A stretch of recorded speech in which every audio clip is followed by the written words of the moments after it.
Bem, pessoal, o fim do consórcio de imprensa da Covid-19 é um marco importante nesse período de fim da pandemia. Eu vou explicar um pouquinho para vocês por quê, né? Aqui no Brasil teve um fenômeno que foi muito impactante, que começou o governo a soltar as informações de Covid de forma equivocada ou de forma esporádica. Assim como a gente vê na China, a gente criticou o que aconteceu na China, mas aqui no Brasil, num determinado período, começou a acontecer isso. Não soltava informação diária. E isso fez com que, sem dúvida nenhuma, todo mundo, isso no máximo da pandemia, no ápice, né?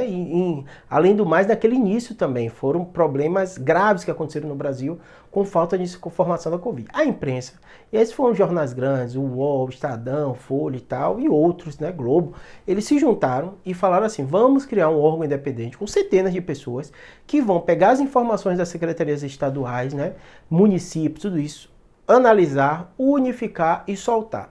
Isso acontecia diariamente, até agora, quando se encerrou esse consórcio de imprensa. Isso teve um papel muito grande porque a gente tinha dupla conferência. O Brasil tem essa vantagem de ser um país livre, por mais que a gente critique dessa dificuldade, mas a imprensa conseguiu se organizar e soltou, né? E isso teve um papel gigantesco na pandemia. Para vocês terem ideia, né, muitos dos vídeos que eu soltava aqui eram analisando esse aspecto do consórcio de imprensa, porque começou a ser mais confiável do que os próprios dados do governo. Depois de um tempinho, não foi tempo tão grande, o governo até voltou a informar de forma bem adequada e o próprio consórcio acabava conferindo e dava bem parecido. Tinha uma diferença de tempo, mas não teve grandes distorções, né?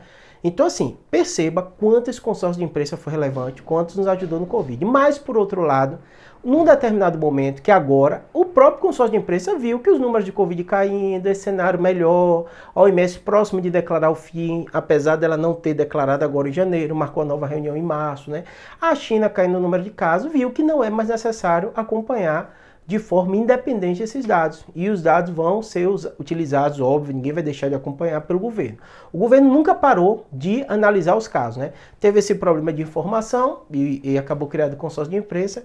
E agora, por queda de número de casos, tudo isso, os consórcios de imprensa acabou.